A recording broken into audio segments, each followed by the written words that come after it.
As a college student, you're meeting lots of people who are different from you, in race, class, religion, or ethnic background. What you may not realize, though, is that 1 out of 10 people you meet is probably gay or lesbian. Many others are bisexual, and you can't tell just by looking. The purpose of this tape is to help you get to know and appreciate your friends and classmates who are not heterosexual.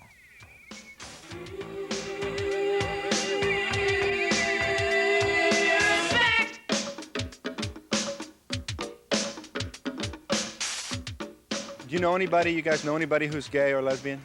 I don't know anyone, but like whenever the topic comes up, it's like, oh, we should go and blow up the office or whatever. The attitude's pretty bad, you know, about being like gay or lesbian and everything. Majority of people are kind of scared of it because they don't understand it. And it's kind of a joke unless you know somebody who happens to be in that situation. How would you respond, you think, if a friend of yours told you that he was gay? I would be shocked. I would definitely be shocked as hell, but I mean, what am I gonna do? I'll just deal with it as it comes. I wouldn't blow him off. I wouldn't totally disown him. Hey, if that's his lifestyle, hey, that's his private lifestyle.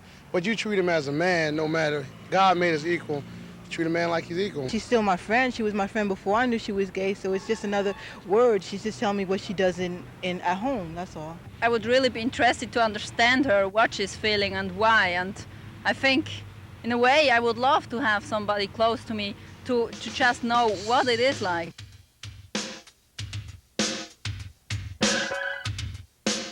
As early as 9 years old, I really liked a girl friend of mine at the time, and I talked to my father about it actually at that time. It was just, I don't know, it just sort of happened. It was before I even really liked guys. I know I was attracted to men around age 10, just by looking at Playboy magazine and seeing a couple of shots of naked guys, and that turned me on, not terming that at all. And when I first started fantasizing, it was, I'd fantasize about men. I don't think that when I was a child, I was that different than average until probably about 7th or 8th grade. And I mean, at 7th or 8th grade, things started going different. There was something different in me. And indeed, someone told me that my soul was different. That was his way of describing myself. He was saying, your soul is different. We were 11 years old.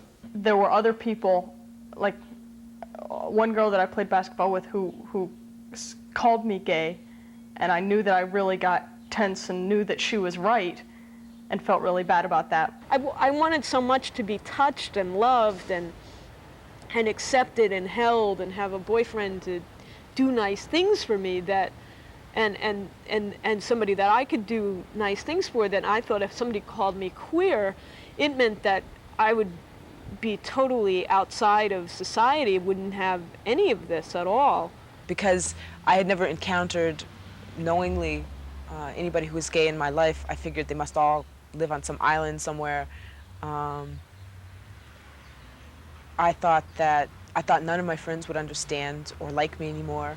For a long time, I wouldn't allow myself to have any friends because I didn't want them to know, and because I didn't want to have to deal with the rejection.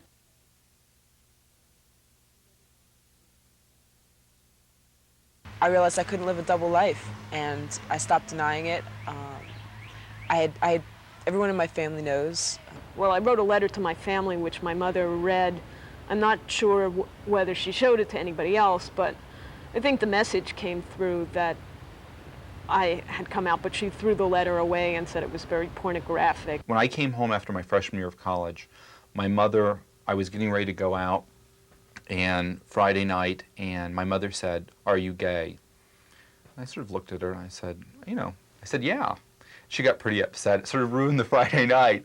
My stepfather was just like, whatever, I care about you anyway, and it doesn't make a difference, and he has a lot of gay friends. My mom, on the other hand, who's very religious,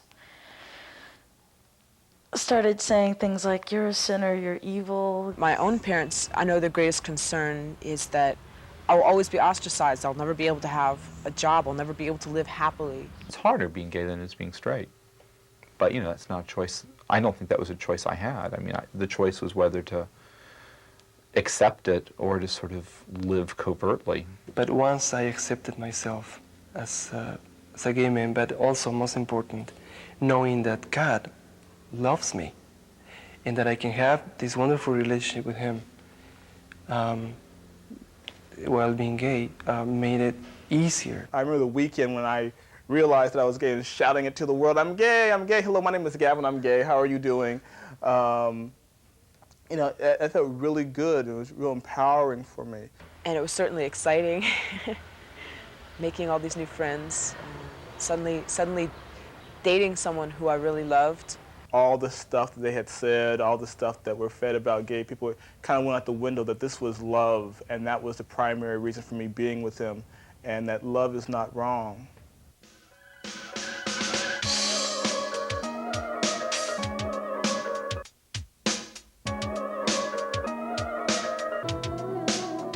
If you're assigned a roommate in the fall and you found out that the roommate was gay, how would that make you feel?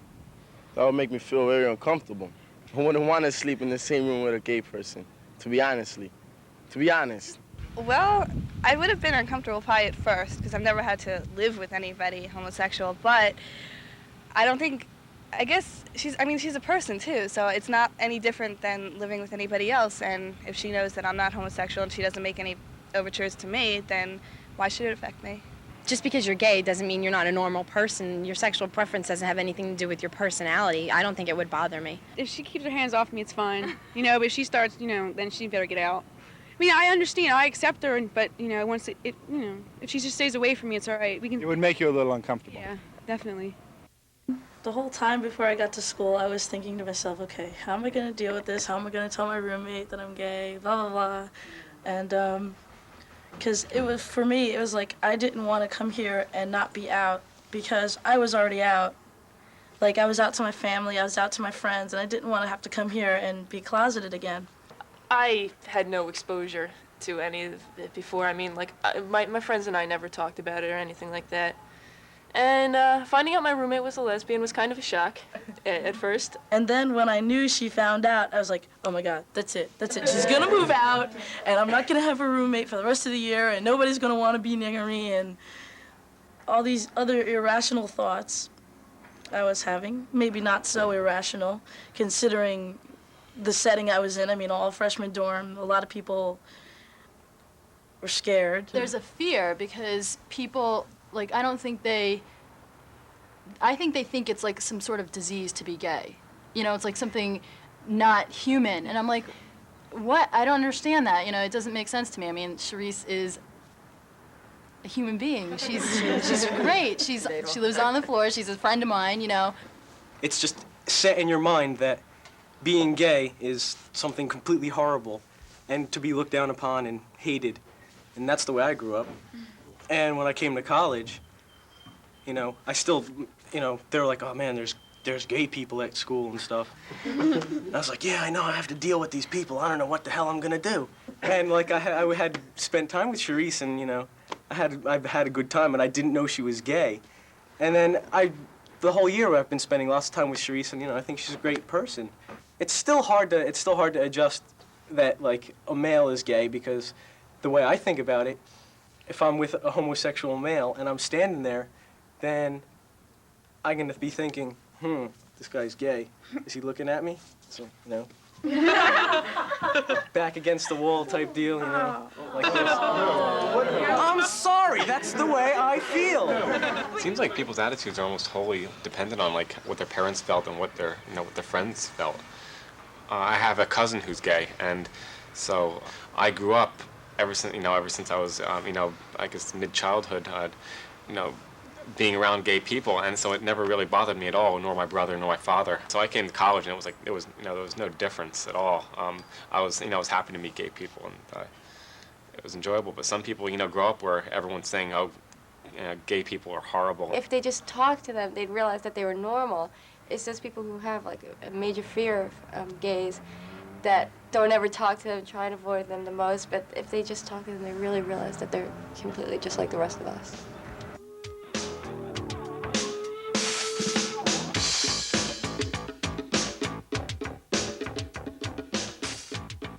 I've always felt like I was the gay community for a lot of years in where I grew up.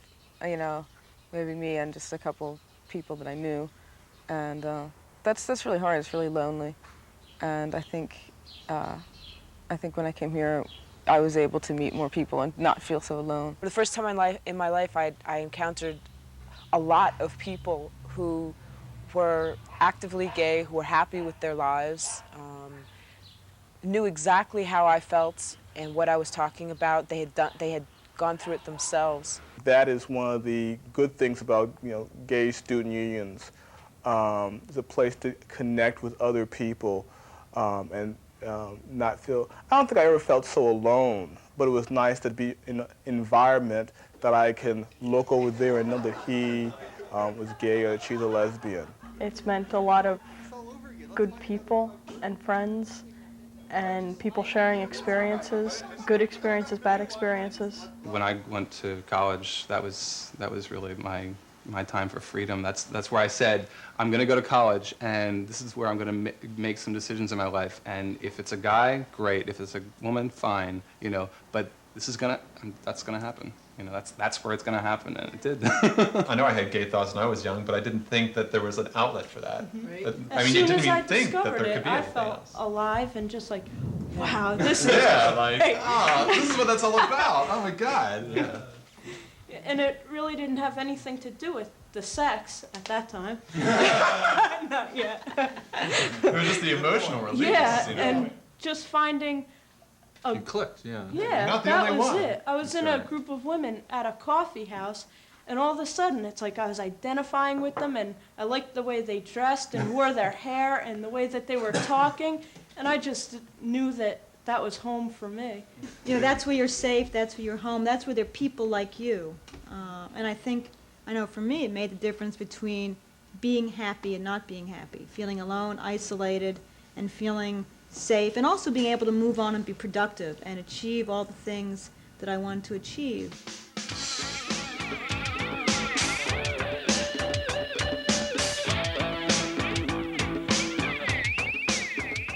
For the most part, I don't come out in my classes because even if the professor is okay with it, you're still dealing with an entire classroom full of people that you don't know how they're going to react, and it's not always positively. You can have educated professors make blatantly homophobic comments, and even after raising those issues, for them to be dismissive of those issues. That happens in history. I think it happens in literature, that people can talk about Walt Whitman without ever talking about when he's writing about love and never talk about who he's in love with. I find it in the world of psychology that the homophobia isn't very blatant, but it's sort of carried out in the portrayal of people living in nuclear families with a mother and a father and kids, and that the ultimate goal of mental health is intimacy with the opposite sex. It just sort of erases your experience. It just sort of, it says you don't exist. I don't want people to think that that you only have negative experiences. There are some real good teachers out there. I remember in one sociology class I came out. I decided with the teacher ahead of time I was going to come out in the class, and we had a whole discussion about homosexuality that day. And I said I want to talk to people. I only had one reservation. There was one guy I thought was, totally, he was going to beat me up after class. I was just ready to bolt out of the class as soon as it ended because I really didn't want to deal with him. And to my shock and surprise, he came up to me afterwards, shook my hand, and said, "That took guts." It was a really great experience.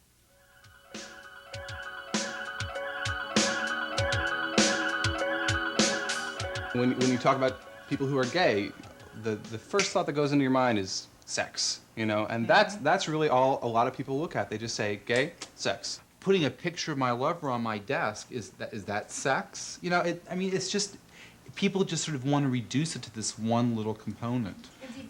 And devalue it. It's the easiest way to devalue it, sure. Sexuality is so terrible. You're like, sex is dirty. Sex is dirty, right. and you all are dirty, and it isn't love.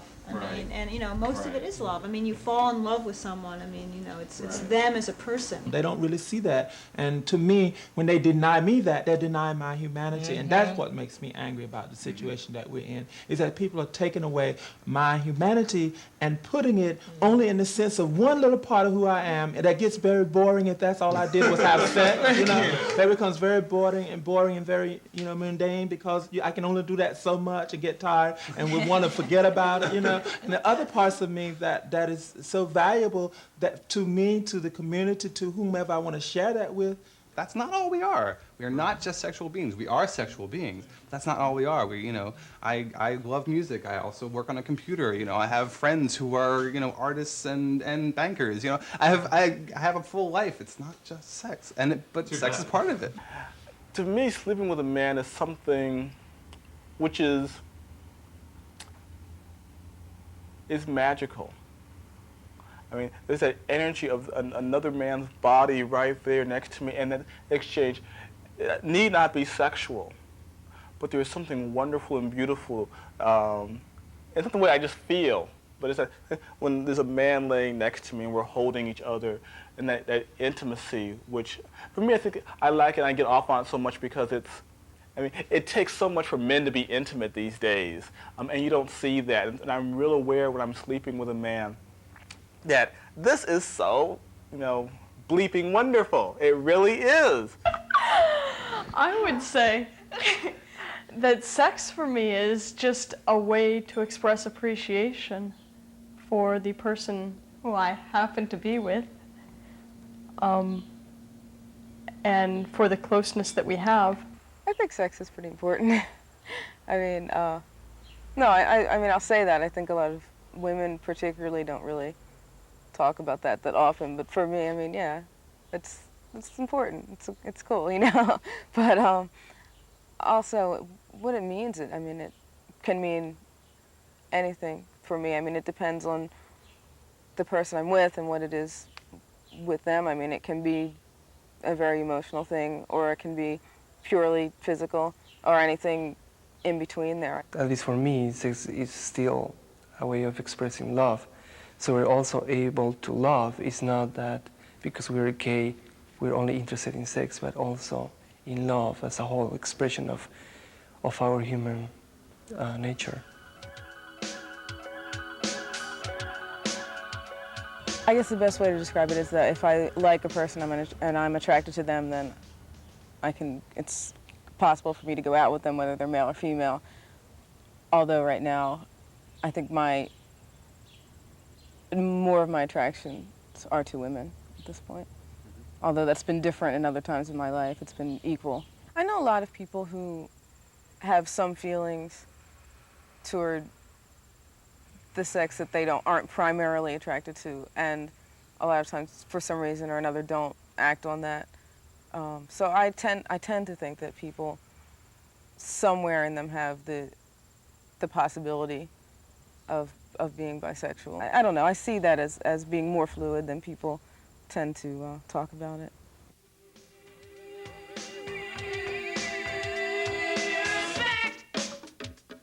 A lot of people I see have the same attitude I do. Homophobia is probably, it's probably pretty popular on the campus, but as long as I don't see anyone going out and attacking them, as long as they don't come after us, shoving pamphlets in our face and protesting us, I don't see any reason why there'd be a problem. The kind of stigma of fraternities is that fraternities are the source of a lot of harassment. Do you think that that's true or not true? No more than general society. I think if two guys were walking hand in hand right by the dorms, they'd be harassed too. If they came down here, they'd definitely be harassed, but if they walked down the dorms or walked down Hamilton Street, same thing would happen. I don't think they should go around flaunting it, like, oh, I'm a lesbian and I'm proud of it and here's my girlfriend. I don't believe in that. That's just not how I believe in relationships to be. Well, when you see it out in public, it's just because it's not something that everybody's brought up with. When you see Dick and Jane and they're happy, and you don't see Jane and Dick and Dick, that's just the way that everybody in America is brought up. Well, not everybody, but it's unusual to see, but I guess if more people do it, it's not as unusual. We're usually publicly affectionate, even in downtown Newark, which is, and haven't had too many, homophobic reactions when we've been holding hands or we've been kissing or something like that. I wouldn't be too open about it because you could get in some trouble, I would think, on the wrong night with the wrong guys around with a certain amount of blood alcohol content. I get self-conscious, but my attitude is that my relationship and Susan and just our feeling good is more important than what they might think. And I have every right to, walk down the street holding hands with someone if I want to. And I do, and if it's, sometimes you feel uncomfortable because people are looking at you or whatever, but I feel that's me, there's no reason to not do those things.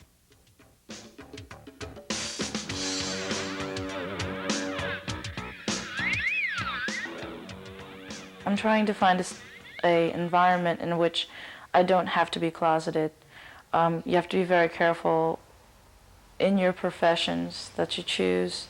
Somewhere in the future, it could affect,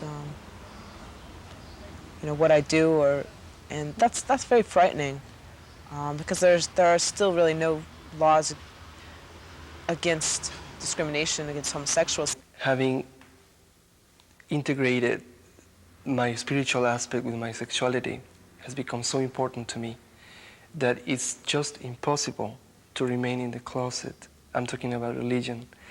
So when I go back to my country, it will be a task to search for a church which would be accepting of me. I hope to someday settle down. I want to have a kid. I want to have someone who I'm involved with and permanently and know is going to be there for me, just like my father's there for my mother or my mother's there for my father. Most people I talk to are really interested in having a relationship with just one person eventually. For me, I feel like I want to love people and I want to be free also, and I just feel like I want to have all experiences, and I don't like to limit myself to a particular person. I've just never felt the desire to do that.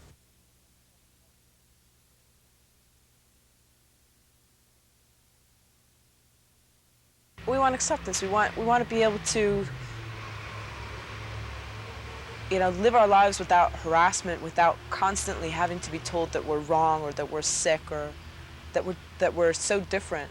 I want to be able to go to a park and lie in the grass next to my lover and not worry that someone may throw stones at us or may shout at us or may call the police on us. I want to be able to sort of relax and just act the way I feel. And I don't think that's going to be acting really that much different than anyone else. As Aretha said, respect. When it gets really basically down, it is respect. A respect for the differences and rejoicing in those differences.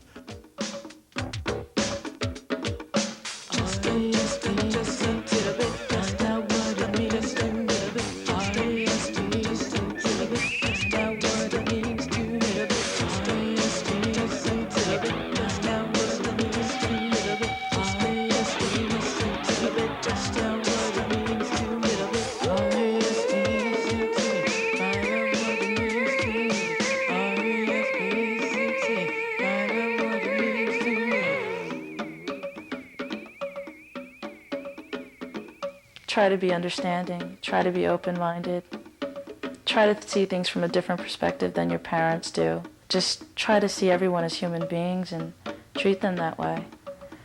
I think that's the most important message.